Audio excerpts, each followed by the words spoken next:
ఎన్ని మొహం ఎన్ని మొహం అంటున్నావు ఏంటి? ఏం చేస్తున్నావు? చూసుకుంటావా లైఫ్ లాంగ్ నువ్వు నన్ను? అరే తలుపునంత ఈజీ కాదు. చూసుకుంటానా నాన్న? ఏమిటిది చెప్పి చెప్పన్నట్టుగా ఎంత చెప్పిందో,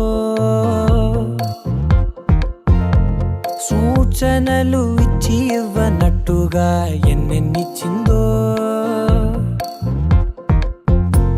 హృదయాన్ని గిచ్చి గిచ్చక ప్రాణాన్ని గుచ్చి గుచ్చక చిత్రంగా చెక్కిందిరే నీకో.